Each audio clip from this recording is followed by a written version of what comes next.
Si Marcoleta. Oh, naku, dawit. Dawit ba sa maleta? Naku, may yari si Marcoleta. Oh, pag-usapan natin. May allocables. Ano ba yung allocables? Tingnan natin.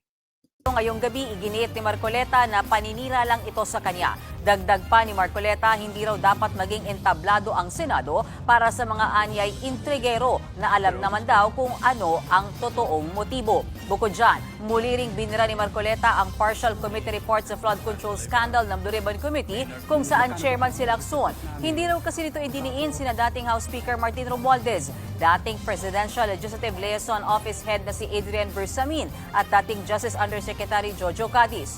Wala pang tugon dyan si Lacson. Ay nasaan po yung progress? Baka naman ang tunay na problema ay hindi ang kakulangan ng pirma, kundi ang kakulangan sa political will. He also said that he wants a healthy discussion, yet won't accept any interpellations. Takot eh. Oh, open daw siya sa discussion pero ayaw niyang natatanong sa madaling salita. Alam niya, babaliktad siya sa'yo. Diba? Ang maraming tinatago, ayaw. Ayaw ng mga ganyan-ganyan. Ano po ba talaga, kuya? Senator Lacson is indeed consistently inconsistent. Mismo na-target mo. Lacson is consistently inconsistent. One thing consistent with Lacson, inconsistent siya. Paiba-iba. Ay, alam mo, pag paiba-iba ka, Pinky Lacson, para kang Pinky, ha? Pinky. Invoking transparency when convenient, but resisting accountability the moment questions are directed at him. Sa flood control scandal pa rin, sinabi naman ni Senator Ping Lacson na wala raw itong iisang mastermind.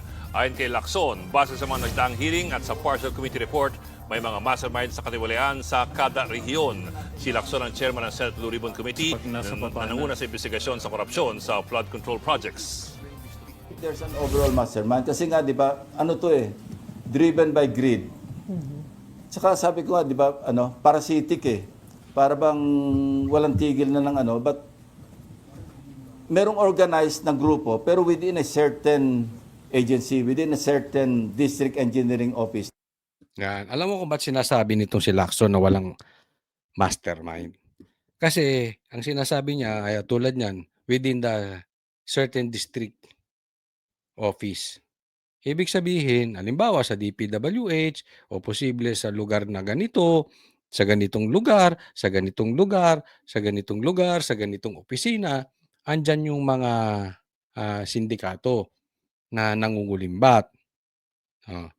Pero walang mastermind. In short, nililigtas niya lang si Bongbong Marcos. Kaya sinasabi niya na walang mastermind. Palusot lang yon. Kasi pagka may mastermind, imposible kasing makagalaw. Imposibleng si Saldico makagalaw nang walang go signal ni Martin Romualdez. And definitely, si Martin Romualdez hindi makakagalaw considering na yung anak niya ay nasa Congress.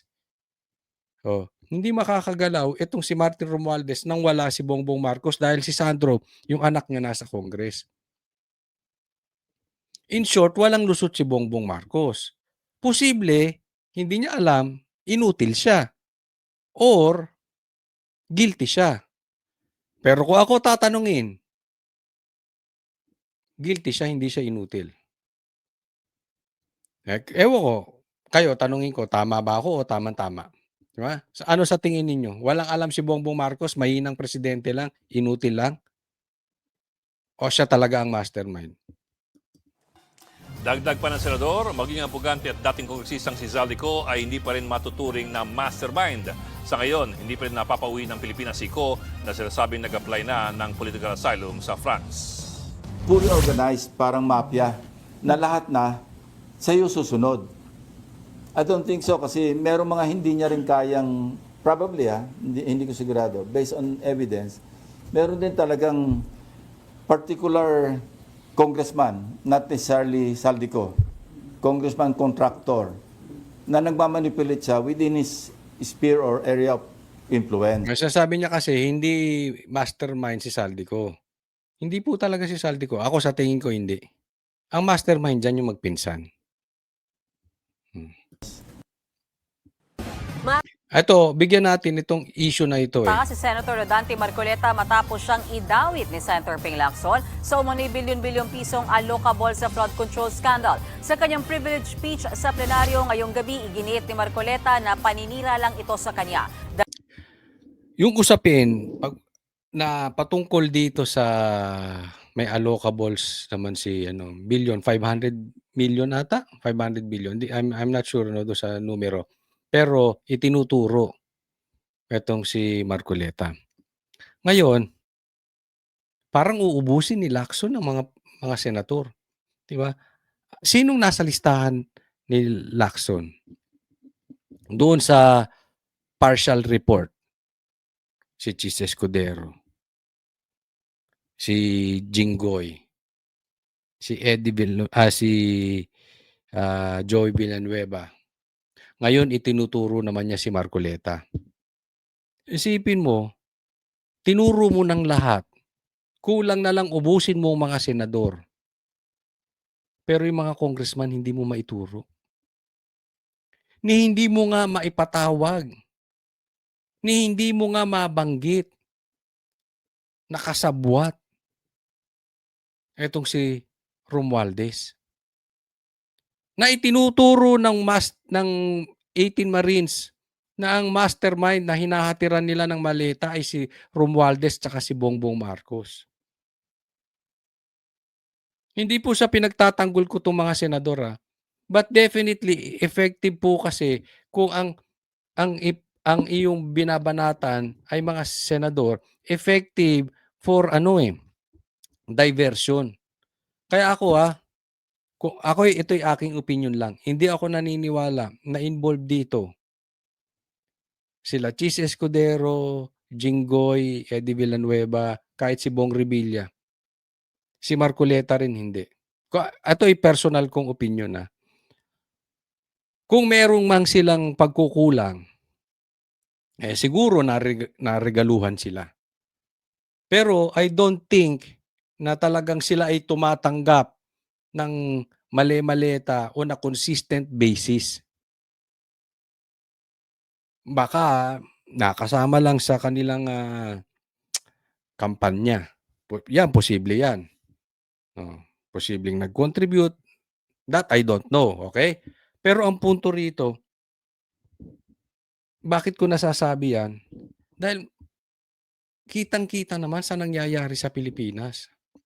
Sino po ang nakakulong? Na alam naman nating inosente, si PRRD. Si Pastor Kibuloy, na wala namang kinalaman sa politika. Nagkataon lang na kaibigan siya ni PRRD. Nagkataon lang. At ako ay naniniwalang alam nyo to. Na ang SMNI ay may paninindigan. Isa sa pagkakatiwalaan nyo. Parang dalawang mainstream media na lang ang talagang maayos. Diba? Sila yung inaano. Ngayon naman, ang bago, si Marcoleta. Dahil ba sinisiwalat yung boss ni Lacson? Kaya hindi ko pinapapirmahan yung partial report. Tamang hindi naman pirmahan yung kasi nga kulang. Ayaw mong patawag yung Marines. Ayaw mong patawag si Chavit. Ayaw mong patawag si Martin Romualdez. Ang dami mong ayaw ipatawag. Kulang-kulang yung investigasyon patungkol dyan sa ghost projects. Tapos, gusto mong pirmahan. Bakit? Kasi meron ka lang gustong maituro. Huwag po tayong magkaila. Alam nyo pong lahat yan. Alam nyo hindi ako nagsisinungaling. Alam po ninyo na style po yan ng gobyernong ito. Ilihis yung usapin. Simula nang bumitaw si Marcoleta, napalitang Blue Ribbon Chairman. Simula nang napalitan si Chis Escudero bilang Senate President, napalapit ba tayo doon sa pagresolba kung sino ang mastermind nitong flood control scandal o lalo tayong napalayo? Bakit naman pinag-initan to si Chis? Di ba? Dahil sa usaping tila kinampihan niya si BP Sara patungkol dun sa fourth wheel. Alam naman natin yan. Di ba? Bakit binabanatan yung iba?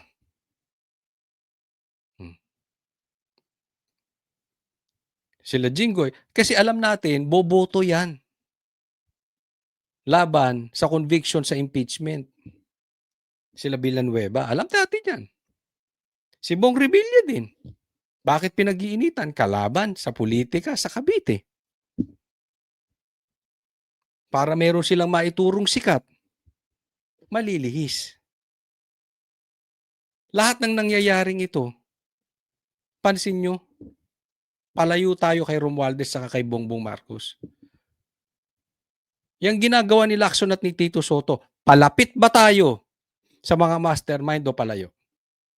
Kayo na humusga. Kasi lahat ng sinasabi ko rito, palpak. Lahat ng sinasabi ko, mali.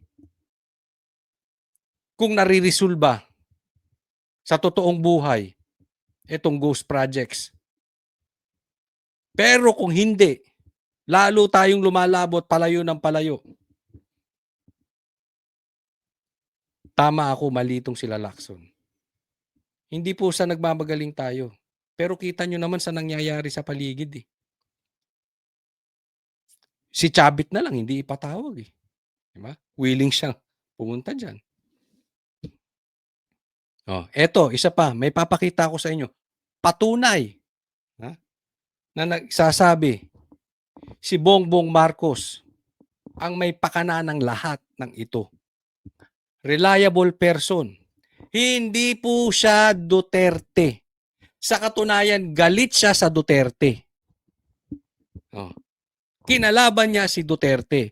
And yet, lahat ng ito, pakana ni Bongbong Marcos. Tingnan po ninyo. Okay, tingnan po natin ito ha. Itong sinabi nitong si Erice, Kong Erice, at na-interview din namin siya, no? Ng lahat ng nangyayari ngayon dito, nakababalaghan sa gobyerno ni Bongbong Marcos, pakana niya. Pakinggan po natin. My opponent in the last elections, the 2025 elections, publicly admitted that she signed the impeachment of BP Sara Duterte in aid of allocation. Yun. Dahil yung mismong nangunguna sa impeachment process ang siyang may hawak ng bilyong-bilyong pondo na nawala, nadala sa mga alokasyon na nadala sa mga flood control at anomalous projects. With due respect to the members of the Justice Committee, I cannot in conscience agree that this Congress has the moral ascendancy to claim that the impeachment process is genuinely in pursuit of our constitutional mandate to uphold accountability. Yun. Sa madaling salita, ang sinasabi ni Erice, wala kayong karapatang magsalita. Wala kayong moral ascendancy. Mga ipokrito kayo para ituloy ninyo yung impeachment na yan sa rasong accountability. Kung hindi, pamumulitika lang yan. Wala kayong karapatan. Bakit?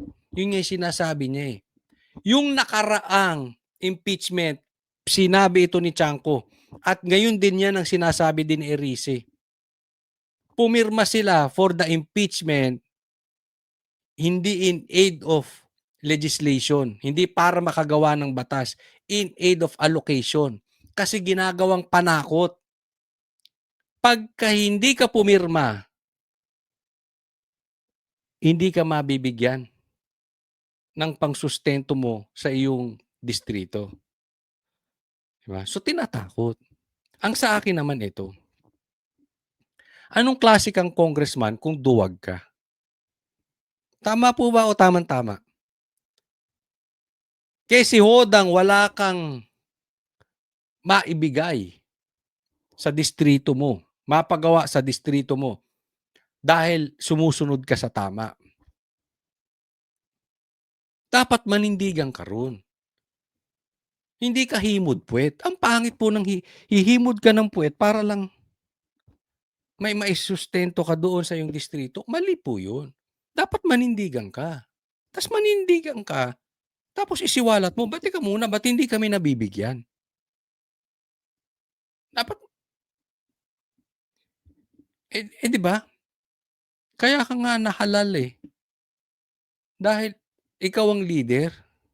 Anong klase kang leader kung duwag ka? Why? Number one, the process beginning the 19th Congress is already tainted.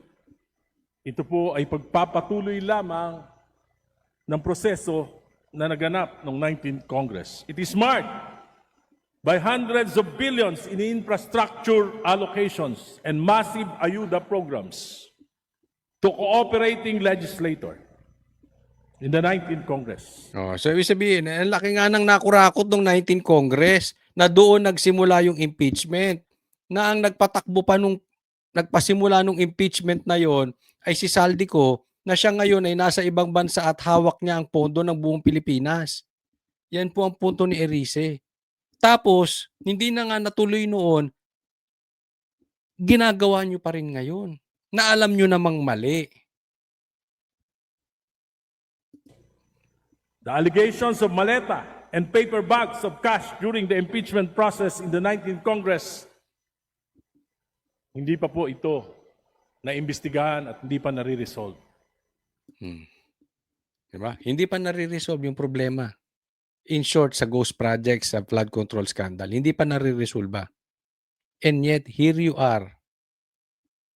Kayo ang kumakalampag sa impeachment ni Bibi Sara. Tingnan po ninyo, ang laki ng problema natin sa presyo ng bilihin. Presyo ng gasolina. Ang laki po ng nakawan nung 19th Congress na nagtutuloy ngayong 20th Congress. Ang laki ng problema natin sa korupsyon. Anong inaatupag? Impeachment. Alam nyo, masakit man tanggapin pero ito ang katotohanan. Yaan po ay hindi bunga. Yang nangyayari ngayon na pinai-impeach si Sara, yan po ay hindi bunga ng nangyayari sa Pilipinas. Yan po ay salamin. Bakit salamin? Diyan makikita natin na ang layo na po talaga natin sa Panginoon. Diyan mo makikita na ang layo na ng bansa natin sa Panginoon. Diyan natin makikita na ang quality ng leaders, ang quality ng mga politicians natin, ang quality ng public officials natin, sobra ng baho, sobra ng dumi. Yan po ang katotohanan. At alam nyo yung sinasabi ko ay totoo. Kaya ikaw ay pula, kaya ikaw ay berde, kaya ikaw ay dilaw, kaya ikaw ay pink. Alam nyo, grabe na po ang kalagayan natin. And yet, ang inaatupag impeachment. Kaya, alam mo, wala akong nakikitang immediate na maliligtas ang Pilipinas. Kasi sobrang problema natin.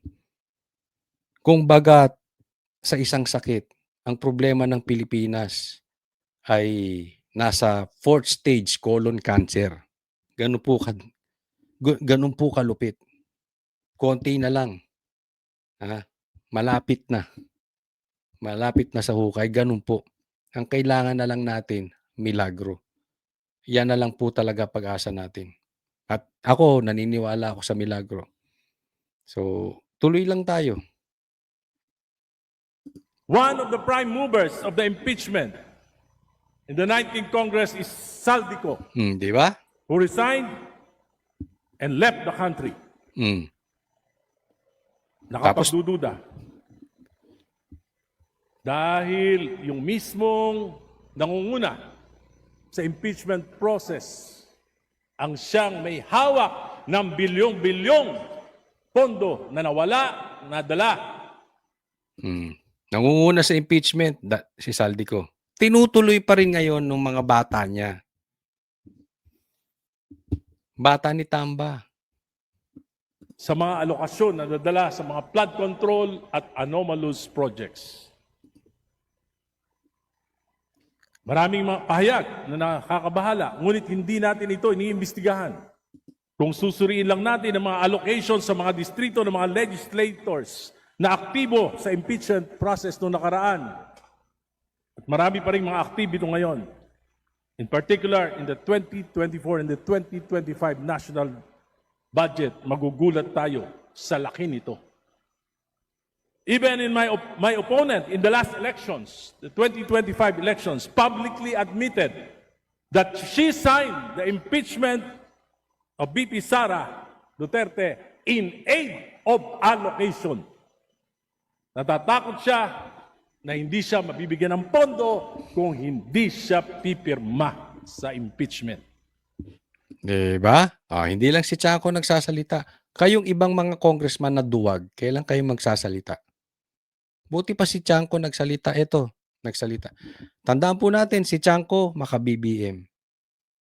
Ito si Erice, dilaw po yan, liberal. Hindi po Duterte yung mga yun, ha?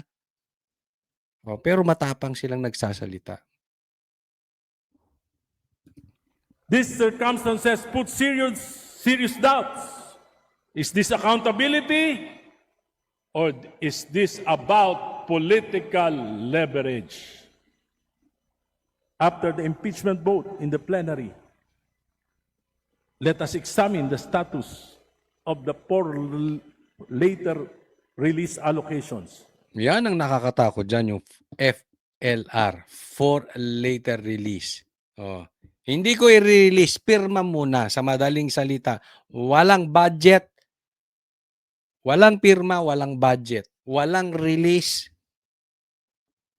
kung walang pirma. Gusto mo mag-release? Ito ko, parang iba. Gusto mo ma-release? Marilisan? Gusto mo marilisan? Ng pera? Pirma. Grabe, no? Hindi naman nila pera yun. Ganyan po kaswapang ang mga politiko natin. Let us see. Yung ibang politiko naman, duwag. Hinimod-put na rin. Bansang Pilipinas, paikot-ikot tayo. If this correlates with how members will be voting in the 20th Congress. Yung bumoto ba ng yes, maririlisan? Yung bang bumoto ng no, at yung mga abstain, maririlisan? Malalaman natin ang katotohanan sooner or later. Yan, tetext kita. Sino? Hindi, alamin natin yan. Malalaman naman natin eh. Di ba? Pag lahat ng yes for impeachment narilisan at lahat ng no, ng ayaw sa impeachment, hindi narilisan. Totoo yung sinasabi ni Chanco at saka ni Erice. Di ba? Anong sinasabi? Ang nananakot dyan ngayon, si Sandro. Diba kaduduwag ninyo? Kaduduwag ninyong mga tao. Kung hindi kayo manindigan sa tama dahil lang hindi kayo mabudgetan. And at the same time, kung ginagawa yan ni Sandro at totoo nga yan, or kung sino man ang may hawak ng pondo na yan at hindi kayo mahiya kayo sa balat ninyo mga animal, hindi ninyo pera yan. Magpakalalaki kayo. Lumabang kayo ng pata sa election kay Sara. Huwag kayong bakla. Ipapa-impeach nyo dahil takot kayo mawala sa pwesto at hindi mapaupo yung mga gusto ninyo at mga kakampi ninyo. Huwag kayong duwag. Lumabang kayo ng patas. Eh, sinasabi, hindi. Ito po hindi usaping politikal. Ito po ay talagang kailangan may panagutan si Sara. O di demanda ninyo. Andiyan dyan ang ombudsman, no? Bakit hindi nyo paano sa ombudsman? And at the same time, malalaman nga natin. Ito yung sinasabi ni Erice. No? Kung totoo na ito ay politika lang itong impeachment, which ay 100% positive na totoo itong sinasabi ni Chanco, political. Malalaman natin, pagka nag-yes, nabigyan ng budget, pag nag-no, wala. Ang impeachment na ito ay maliwanag na disenyo ng Marcos administration. Hindi para malaman ang buong katotohanan at para panagutin, kundi upang pabagsakin ang kalaban sa politika at upang makalusot sa pinakamalaking nakawan sa kasaysayan ng bansa. Yon. So ang lahat ng yan ay pakana at pamumuno ni Bongbong Marcos. Hindi para habulin kung sino man ang nagkasala sa kaban ng bayan. Kung hindi para kalabanin or eliminate, matanggal ang kalaban sa politika. At ito, para makalusot sa pinamalaking nakawan sa kaysaysayan ng bansa. In short, sinasabi ni Erice, read between the lines. Ginagawa ito ni Bongbong Marcos kasi isa siya or mastermind siya sa pagnanakaw. Pinakamalaki. Dati naman na ang korupsyon sa Pilipinas eh. I will agree. Even sa panahon ni PRRD, grabe ang korupsyon. Pero iba ang korupsyon ngayon. It's beyond grabe. Panahon pa ng tatay ni Marcos, grabe na ang korupsyon. Pero iba ngayon. Suga pa. Matindi po. At ako naniniwala sa sinasabi ni Erice. Uulitin ko po. Galit po to sa ginagawa ni PRRD. Hindi po ito DDS. Hindi ito Maka Duterte. Binabanatan ito si Duterte. Kaya kahit binabanatan niya, okay lang, opinion mo yun.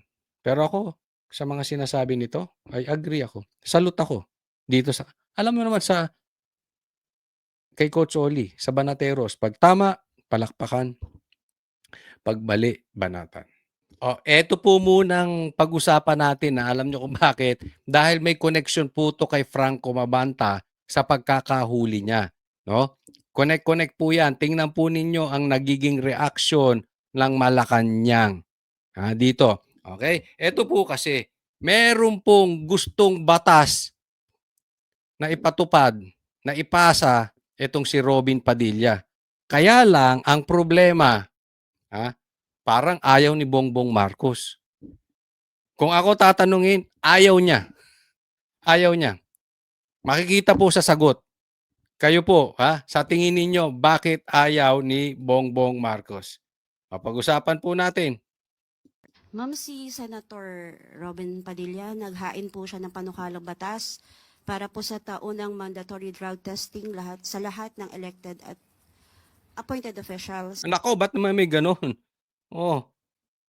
Bakit naman napunta na naman tayo sa drug test? Sabihin na naman ni Claire Castro, ni Auntie Claire, ulit, drug test. Pipindeho na yung tenga ni Claire Castro sa drug test. Ayaw niya yan. Pag-usapan nyo ng lahat, wag lang drug test. Bawal yan. Dito kay Bongbong Marcos. Ito po ay gagawin sa ilalim po ng batas. Ang test po ay gagawin sa pamamagitan ng hair follicle test at urine test. Susuportahan po kaya ng Malacanang ang batas na ito ng senador? Sa tingin po ninyo, ang tanong, susuportahan ba itong batas na hair follicle test mandatory taon-taon sa lahat po sa lahat po ng opisyal. Oh, anong sa tingin ninyo? Lagay nyo sa comment section, ano sa tingin ninyo susuportahan ng Malacanang? Obserbahan po ninyo Ito ang sagot ni Claire Castro. At syempre, yan din ang sagot ni Bongbong Marcos. Alam naman natin, di ba? Ang nais po ni Senator Robin Padilla ay lahat ng Lahat? Yes, lahat. Anong gusto mo? Lahat? Except si Bongbong Marcos? Hindi. Seriously, Claire, ganun ba gusto mo? Hindi, lahat po. Ang ibig po sabihin ng lahat, all. Kasi dapat nililinaw kay Claire Castro Kasi yung hinuli at saka naaresto magkaiba. Dito parehas. Pag sinabing lahat, all. Naintindihan na, Claire? Ayos na, ayos na. Pambirang abogado to. Elected officials public na po. at public officers. Sana po ay nabasa niya na po ang desisyon ng korte patungkol po dito. Social Justice Society versus Dangerous Drugs Board 2008, kung saan hindi po hinahayaan at ito ay labag sa konstitusyon at sa privacy kung lahat po, pag sinabi po natin lahat, universal testing, mandatory universal or universal testing. Ang allowed lamang po ay ang random drug testing. So baka magsayang lang po ng oras at pera, pondo, si Senator Robin Padilla. Aralin po muna niya po ang nais niyang gawing batas. So ma'am, clarification lang po. Sinasabi niyo po na hindi po kayo pabor. I mean, Hindi ko sinasabing hindi pabor. apo. Yan ay labag sa batas. Ayun. Hindi pabor. Di ba? Pinapasimple. Anong naobserbahan ninyo? Di ba? Defensive si Claire. Halimbawa lang ako presidente at magkakaroon ng batas na drug test. Sasabihin ko sa spokesperson ko, hayaan mo. Kung gusto nyo, araw-araw pa walang problema. Sa katunayan, dapat pinapalakpakan yung gusto mangyari ni Robin Padilla. Kasi isipin mo, mag-a-apply ka lang security guard. May drug test. Ayaw ni Claire yun. Ayaw niya para sa mga public officials. Mamamasukan ka. Mag-a-apply ka ng trabaho. May drug test. Diba? Yung may hawak ng pera ng Pilipinas, hindi pwede. Yung pinakamataas na posisyon, hindi pwede. Diba? Ang sinasabi ni Claire, ang tanong niya dito, mandatory ba? Kasi ang punto dito ni Claire, dapat random lang. Kaya lang, syempre, pag sinabi nating random, malakas ang presidente. Hindi mararandom ang presidente. Dapat mandatory lahat.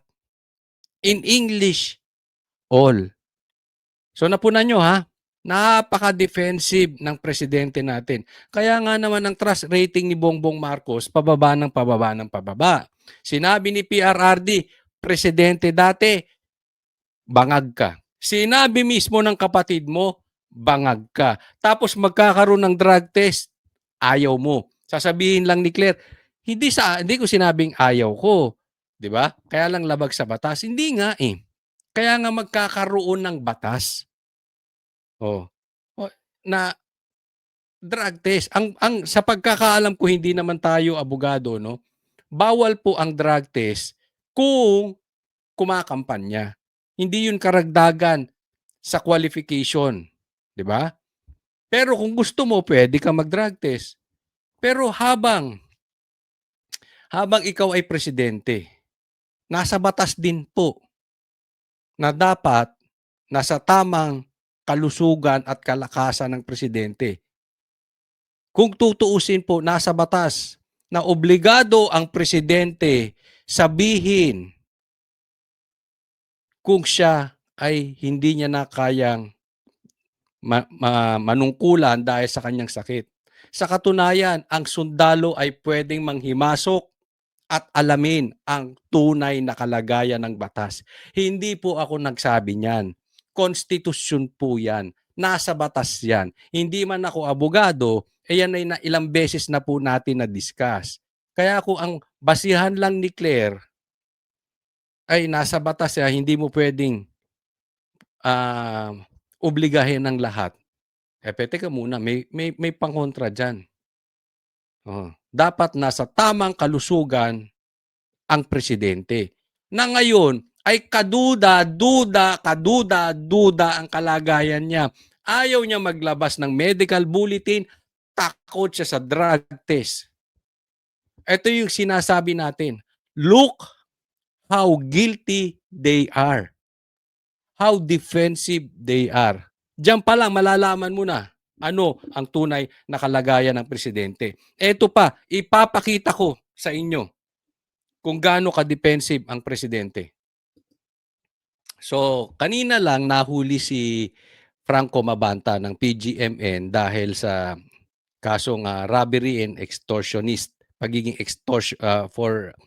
being extortionist. Yun ang ano nila na nag-e-extortion, nangingikil. Sa madaling salita, parang ano to nagba-blackmail. Okay? So, yun ang issue. Ang tanong, konektado ba si Bongbong Marcos? Dahil alam naman natin, malapit itong si Bongbong Marcos kay Franco Mabanta. Sa katunayan, naglalabasan na po ang mga videos and pictures sa Facebook na sila ay talagang malapit. Na nag-birthday nga itong si Franco Mabanta, di ba? Doon mismo sa bahay ni Bongbong Marcos. Di ba? Pero tingnan po ninyo ang reaction. Dahil dito makikita natin kung ano ba talaga ang nasa likod. Ano ba talaga ang kwento sa likod nitong pagkakahuli kay Franco. Pag-usapan po natin. Kung ano po ang relasyon niya sa mga Duterte.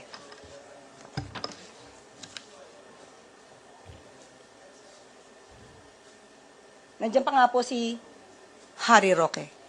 Baka may reaction po ang palasyo dun sa pagkakaaresto kay Franco Mabanta. Ayan, tingnan nyo po ito yung tanong ng reporter. Anong reaksyon ng Malacanang? PGMN founder, kaugnay dito po sa extortion case sa dating speaker. Ang nais naman po ng Pangulo sa lahat ng pagkakataon, managot ang dapat na managot.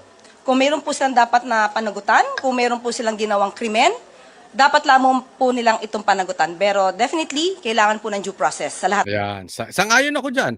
Kung kailangan managot, managot. At higit sa lahat, hindi lang managot. Dapat dumaan muna sa due process. So far, so good. Tama si Bongbong Marcos dyan. Lalong-lalo na yung mga magnanakaw ng maleta, yung nakinabang sa ghost projects, tapos pati anak, pinsan, kasabwat, pamilya kasabwat sa nakawan sa flood control, talagang dapat managot. Dapat nga bitayin pati warik Kaya lang wala sa batas. Dapat nga death penalty. Kaya lang wala sa batas at ayaw din ipasa ng Congress. Alam mo naman yan dahil maraming sasabit sa kanila, di ba? Pero so far so good yung sagot. Eto pa. Ng bagay. Follow up po, kilala po ba siya ng Pangulo dahil sinasabing may papel daw tong si Mabanta dun sa online political campaigns noon Okay, ang tanong, kakilala ba ni Bongbong Marcos ito si Mabanta? Dahil magkasama sila nung kampanya before. Ang tanong, si Bongbong Marcos ito sagot ng Malacanang. Ito sagot ni Bongbong Marcos. na sumusuporta kay Pangulong Marcos. Hindi po siya kaibigan ng Pangulo? Ops! Hindi kaibigan ng Pangulo. Pero nag-birthday etong si Mabanta di umano sa bahay ng Pangulo. Hindi pa kaibigan yun, ha? Wow. Ako, kakilala ko si Sarah. Minsan na rin kami nakapag-usap, naimbita ako. Pero hindi ko siya matawag na kaibigan. Close. Kasi hindi naman ako nakakapag-birthday sa bahay niya. Si PRRD, nakasama ko na rin yan. Nakapag-shot-shot, nakainom-inom din kami niyan, kahit konti. Di ba? Social drinking lang. Nakapagkwentuhan kami. Pero, hindi rin ako nakapag-birthday sa bahay niya. Para kung matawag kaming close. Ito nag-birthday sa bahay ni Bongbong Marcos, hindi niya kaibigan. Pambihira. Ako hindi ako magpapapasok ng hindi ko kaibigan sa bahay ko tapos dito magbe-birthday. Suntukin kita. 'Di ba papasok ka rito, hindi kita kaibigan, tapos dito ka magbe-birthday. Clearly, niloloko nyo naman yung mga Pilipino. Huwag naman ganyan. Kaya walang naniniwala sa inyo eh. Puro kayo pagsisinungaling. Ah. Pero siguro mas nanaisin ko po kung ito po ang inyong itatanong dahil ito po ay mismong pinost ni Franco Mabanta. Baka ito po ang itanong nyo kung ano po ang relasyon niya sa mga Duterte. Ayun. Ready si Ating. No, nahuli si Franco Mabanta. So, anong reaksyon ng Malacanang? Kailangan tayong dumistansya. Kasi usaping maleta na naman yan. Basta usaping maleta, distansya tayo. Usap sila. Anong damage control? Ipakita mo yung pictures ni PRRD. Nakasama si Mabanta. Pag may picture, kaibigan na. Papakita ko sa iyo ha. Kung susundan ko yung sinasabi mo kung picture may kaibigan na. Pero alam mo, ang dapat dito nating makita. Dapat ang tanong dito, Claire, anong kulay ng brief ni Baste? Hindi, bakit tayo napunta ron? Hindi kasi parang lahat na lang. Alam niya tungkol sa Duterte. Auntie Claire, ano ang favorite food ni Pulong? Baka ganun eh. Saan takot si Baste? Sa ipis? O sa salagubang? Di ba parang ganun eh. Lahat na lang ng bagay Duterte, Duterte, Duterte. Di ba? Pangalawa, napaka-defensive po. Alam na ibabato sa kanila yan eh. Kaya siya naman nag-ready. Ito picture. Diba?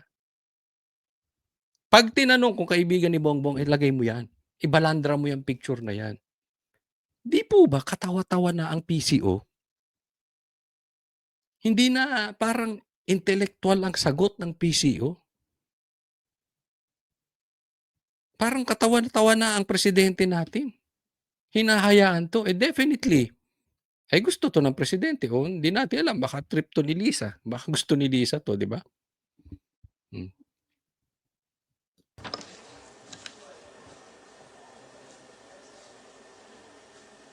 Nandiyan pa nga po si Harry Roque. Hindi kaibigan din ni Roque. Buti na lang hindi ko kakilala yan. Buti na lang hindi ko nakaka-text yan. Buti hindi ko nakaka-message siya. Buti hindi pa kami nagkita niyan. Baka mami may maglabasan ng kasama ko siya. No? Di ba, balay mo sa rally. Andun pala siya. But in short, hindi ko kakilala yan. Hindi ko nakakausap. Hindi kami na-introduce. Wala akong message sa kanya. Di ba? Kasi lahat na lang, pati si Rocky, dinali. Quick follow-up sa inyo pong pagkakaalam, Yusek. Ano po ang relasyon po kaya ni Mabanta sa mga Duterte?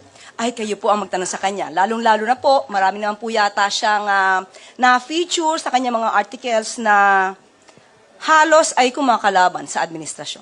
Yun. Baka ito So, madaling salita, ang style, ang damage control ng Malacanang, ang damage control ni Bongbong Marcos, distansya kay Mabanta. Distansya. At ituro ang Duterte. Pero, eto, ipapakita ko po sa inyo. Tingnan po ninyo. At kayo ang humusga, ha? Sige, isa-isa lang. Eto.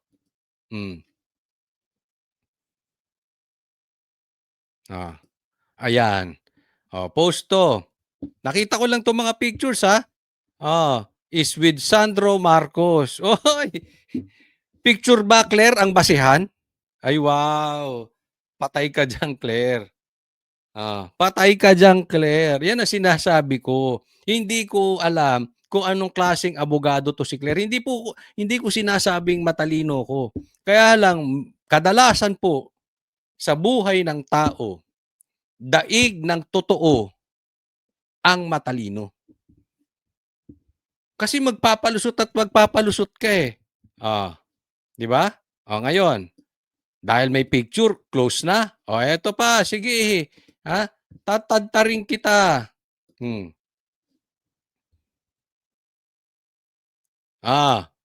Ayan, si Bongbong at kasama si Enrile. Nako, daming sasabit dito. Anak ng ay nako. Eto pa. Hmm? Pictures ka mo.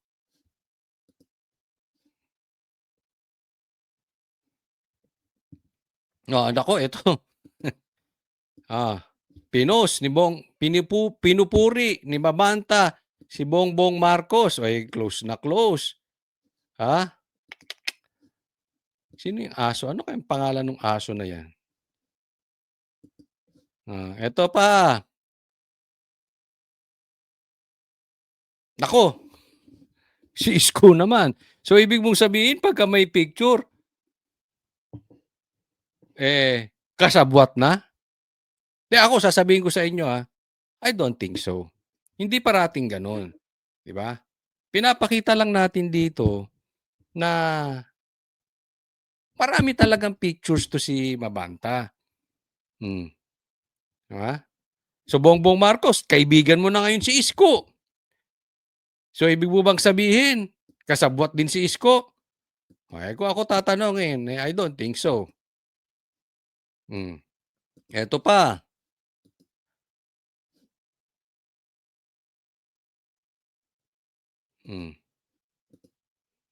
Naglalabasan na yan. Ha? Pictures ng mga anak niya. Picture ni Lisa. Kung sino-sino pang picture. Ayan ay nakita ko lang yan, ha? Nakita ko yan sa political outlook. Sige, tarin pa natin. Abangan nyo lang, ha?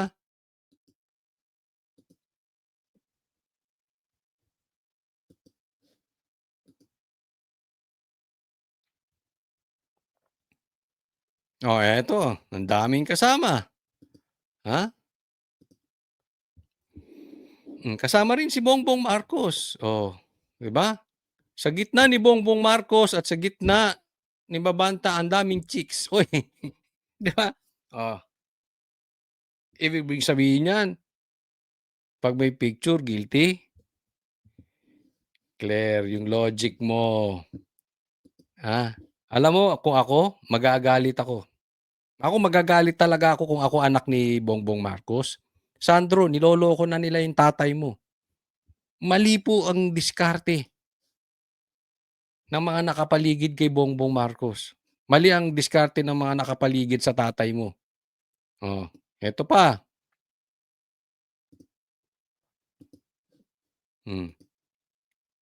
Ayan. Napakita ko na ata to. Franco Mabanta. In London. Nako. Happy birthday sa'yo, bro, Sandro Marcos. Close. Magkasama sa... ako, hindi kita sasamahan sa London kung hindi kita trip. Tsaka tawag sa'yo, bro.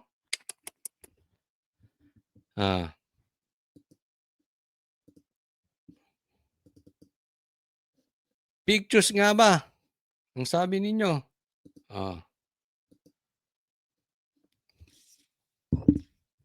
Ito naman, si Pacquiao. Ibig bang sabihin, guilty si Pacquiao? Not necessarily. Hindi sa pinagtatanggol ko itong mga taong to, ha? Pero ang punto rito, huwag niyong i-connect sa Duterte. At hindi porket may picture, guilty na. Ito, pag-usapan natin, ano nga ba ang dahilan bakit nahuli? Ano ang kwento sa likod niyan? Itong usaping Franco Mabanta, yan ang talagang headline ngayon. At talagang breaking news yan at marami pang balitang papasok patungkol dyan. Pero ito ang tanong. Ito ang itatak ninyo at itanong nyo sa sarili ninyo. Ito po ba ay tanim huli or talagang extortionist itong si Franco Mabanta? Ano ang dahilan ng pagkakahuli niya? Involved na naman di umano sa mga hulihang ito ng NBI. Yan po ang pag-uusapan natin ngayon, araw na to. Itong oras na to. Wait.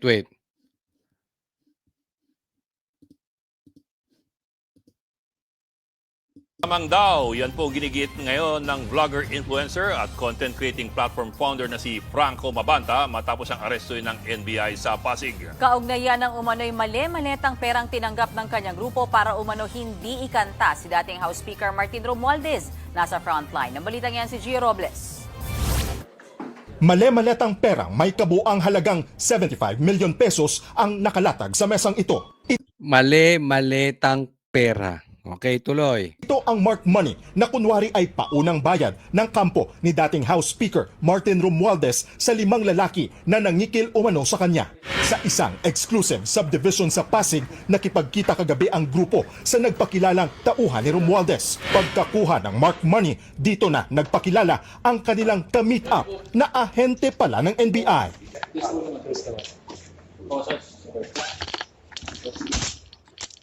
Arestado ang leader ng grupo na si Franco Mabanta, ang founder ng Peanut Gallery Media Network at 4 na iba pa. Ayon sa leader ng grupo, set up ang nangyari. Yeah, it's not true. It's not true. That's it. So hindi kayo nag-extort No. 300 million pesos? No, definitely not. How can we extort when they were the ones who came to us?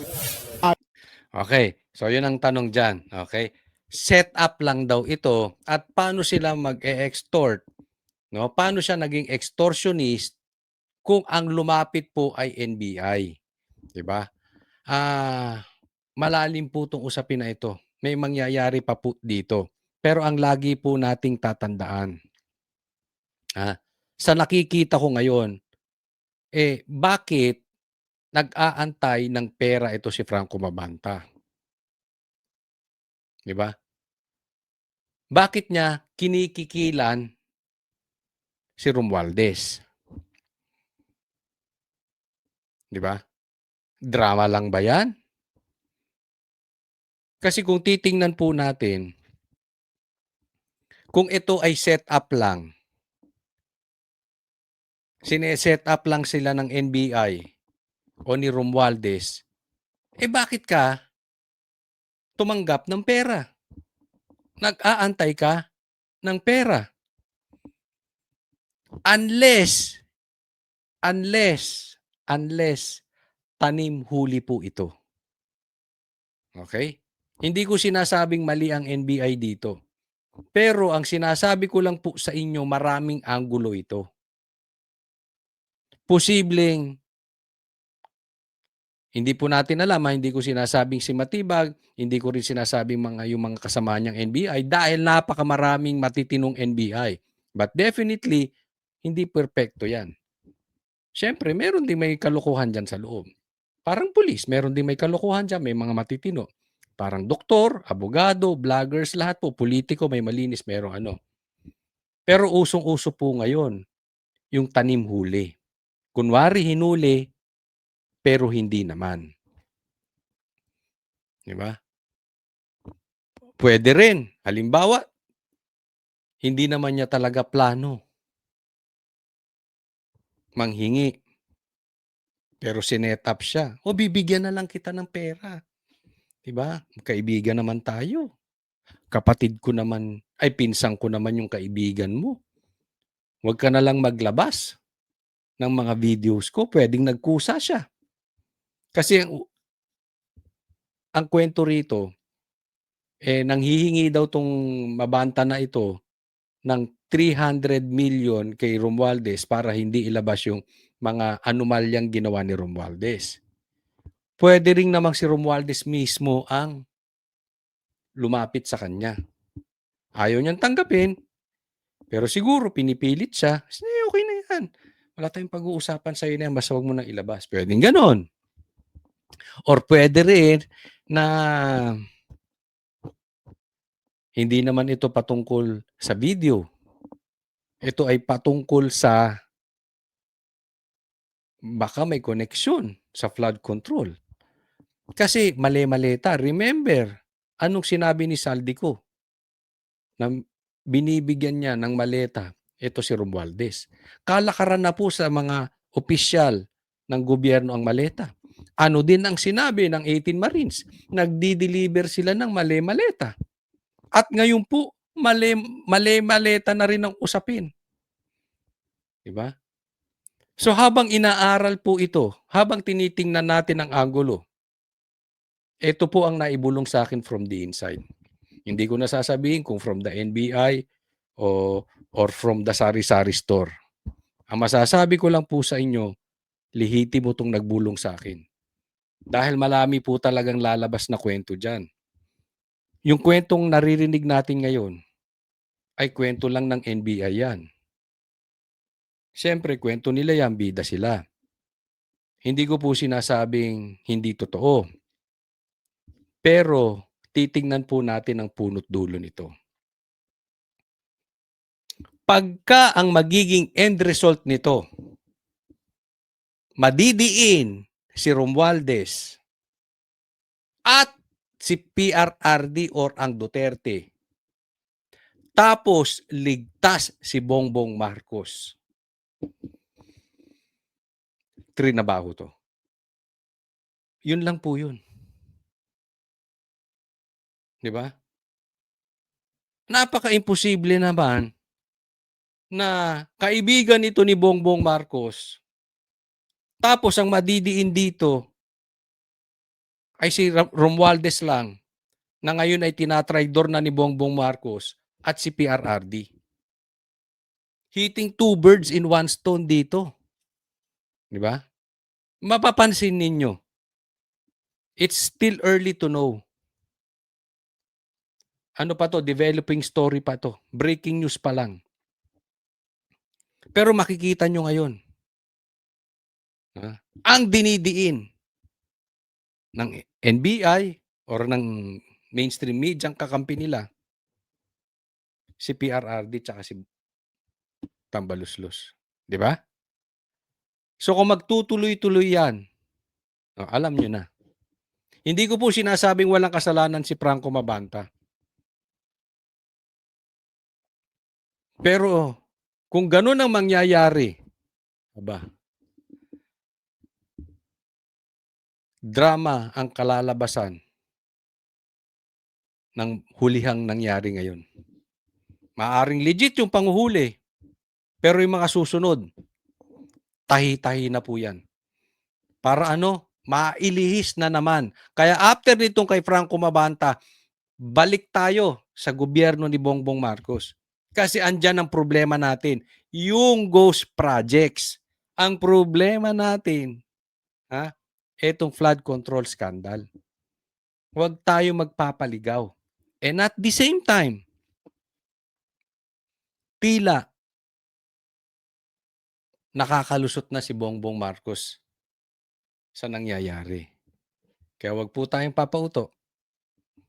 Ayon sa NBI, nakaraang taon pa umano lumapit sina Mabanta sa kampo ni dating House Speaker. Pero kamakailan lang dumulog sa NBI ang kampo ni Romualdez para magreklamo. Isang taon na yan, pero ngayon lang nagreklamo si Romualdez. Bakit? Well, possibly, sabi niya, I will not go down alone. So siguro, posible din, una niyang dinadamay, etong si Mabanta. Kaya nga, eto challenge ko sa iyo, Franco Mabanta. Kung totoo may video ka patungkol dito kay Romualdez, ilabas mo na. Huwag ka na mag-antay na magdelikado pa ang buhay mo. Ilabas mo na kung concern ka sa taong bayan. At, ikaw naman Romualdez, ituro mo ng lahat. Ituro mo na. Huwag lang yung mga media. Hindi ko pinagtatanggol kung media yan o vlogger yan si Mabanta. Kung talagang nag-extort po siya, kailangan niyang makulong.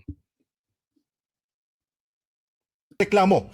350 million pesos umano ang halaga na hinihingi ni Mabanta kay Romualdez kapalit ng hindi paglalabas ng expose kaugnay umano ng katiwalian ng dating House Speaker. Kalaunan, ibinaba umano sa 300 million pesos ang halaga na babayaran umano in cash.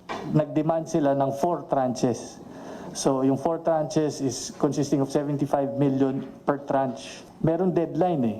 So kung hindi masettle yun, May 5, magre-release sila ng first part 1 ng video. Isa sa ilalim pa ang expose video sa pagsusuri ng NBI forensic team. Ang tanong, totoo ba yung perang dala? Yun ang tanong eh. Kasi kung totoo yun, grabe no? Ewan ko kung hindi lang abot ng aking pag-iisip. But ordinarily, ang tao hindi magtatago ng 75 million sa bahay lang. Unless ayaw mo gumamit ng bangko dahil meron kang itinatago. Galing sa madumi yung pera. Diba? Bigla na lang sila nakapaglabas, ganun-ganun lang. Ang NBI po will act on evidence. Evidence-based po tayo even dito sa nangyari na to. Sinundan natin kung saan po pupunta yung ebidensya. Ngayon, okay, maganda yung sinasabi mo, matibag. Oh. Sinundan mo yung ebidensya. Sana sundan mo din yung ebidensya ng 18 Marines. Kasi yung 18 Marines, tinuturo na nag-deliver sila sa Ilocos Norte at ang tumanggap pa raw ay si Sandro. Sana sundan mo rin yun. Diba? Ngayon, sinasabi mo rin na susundan mo yung ebidensya. Paano kung si Mabanta maglabas din ng video ni Bongbong Marcos? Susundan mo rin ba yung ebidensya? I doubt. I hope I'm wrong, but I think I'm right. Paano kung maglabas din ng video si Tambaluslos na ang itinuturo na nakakatanggap ng maleta ay si Bongbong Marcos? Susundan mo rin ba yung ebidensya? Or hindi dahil boss mo siya? Ano sa tingin ninyo? Kasi itong sinasabi ni na susundan yung ebidensya, nadinig ko na yan kay Lacson eh. May nangyari ba dyan sa Blue Ribbon na yan?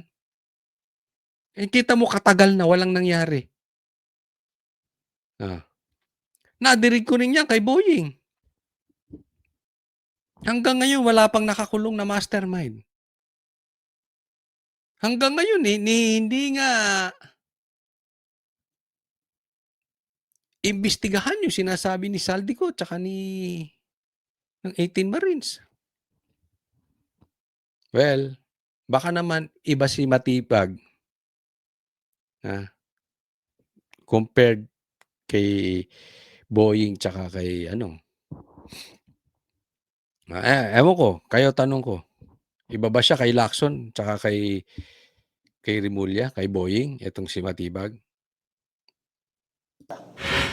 Sumailalim na sa online inquest proceedings sina Mabanta sa reklamong robbery extortion. Dadalhin sa NBI detention facility sa Muntinlupa sina Mabanta. Si Mabanta ay bahagi ng campaign. Sino kausap niya? Si PRRD? O si Baste? Diyan sa picture. Claire. Ay baka si Kitty yan. Team ni Pangulong Bongbong Marcos noong 2022 presidential elections. Kilala rin siyang taga-suporta ni dating Pangulong Rodrigo Ayan, si PRRD yan. Duterte. May libo-libong followers. Ay, si Lisa yan? Si Lisa ba yan o si Kay? Si Lisa yan. Si Lisa, di ba? Sa social media, si Mabanta, kung saan madalas siyang mag-post ng mga komentaryo sa politika at iba pang national issue. Ayon sa NBI, hindi nila pinag-iinitan ng mga kritiko ng gobyerno. Huwag raw haluan ng politika ang operasyon ng NBI. Kung may mga personality na tumitira reputational attacks to gain money, to gain position, dapat yun yung managot. Tama naman. Ako, I agree sa iyo dyan, Matibag. Pagka nanghihingi ng pera, kunwari, katulad niya, kung totoo yung sinasabi nyo na, hindi ko ilalabas ang video, bigyan mo akong pera. Dapat talagang ikulong yan. I agree with you. Kaya lang, dapat patas across the board. Lahat. All. Diba? Hindi double standard. Kasi kung puro na lang yung nagsasalita ng katotohanan laban sa gobyerno ang natatarget, diyan po sumasama ang imahe ninyo. Ang nakikita nyo lang yung iba. Bigyan ko kayo halimbawa. Halimbawa lang nagalit kayo dahil naglabas ng video ng personal conversation. Pero halimbawa lang, yung NBI maglalabas din ng personal conversation sa tama ba yun? Dapat pag mali. Diba? Dapat lahat. Bakit? Ang dami rin na may make news kay BP Sara. May inasikaso ba kayo? Diba? Pati nga yung asawa ni BP Sara, fake news. Hindi lang patungkol ito sa bank accounts pati sa personal na buhay, personal, not bank accounts, not BIR. Personal na buhay ng asawa ni BP Sara, fake news. Gumagalaw ba kayo? Sa atin lang naman patas. Di ba? Tama yan. Hulihin nyo yung mga ganyan. Tsaka sana, pag alam nyo na mali, halimbawa, nakalagay, not bailable, pero alam naman nyo since abogado kayo na bailable. Mag-isip naman kayo. Yun lang.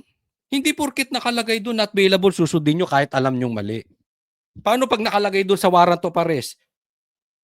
Tumalong ka sa building, tapos makikita mo dyan, yung aarestuhin mo, tatalong ka. In-exaggerate ko lang. Pero nagigets nyo? Abogado naman kayo, alam nyo eh. Paano pag kami nakalagay doon sa dokumento, illegal, gagawin nyo pa rin? Abogado kayo, alam nyo eh. Diba? So sana patas lang tayo. Walang problema kung mali. Nagkakaroon ng problema, kaya sinasabing tinatarget ang media o ang social media.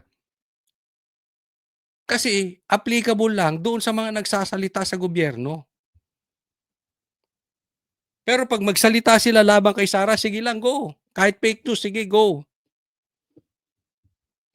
Tapos maglalabas ng warrant the night before.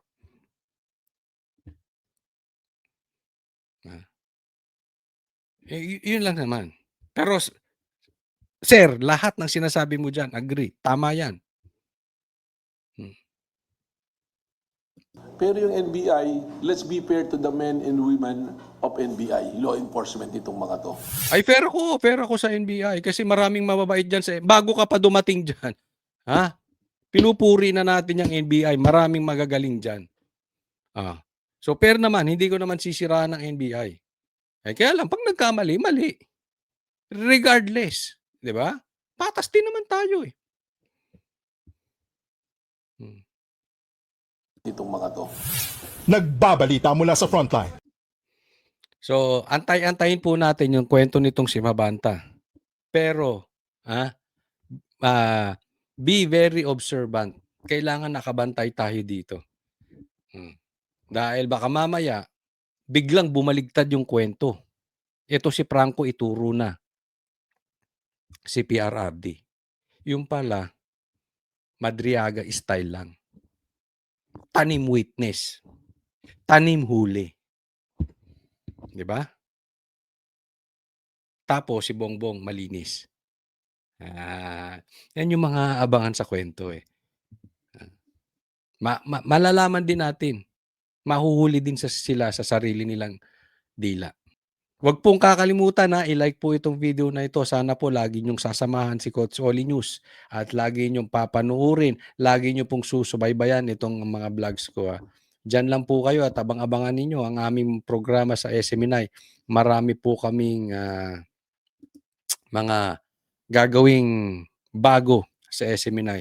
And hopefully, magtuloy-tuloy ito kasi alam naman natin sa nangyayari ngayon sa bansa, pinatatahimik ang mga kalaban.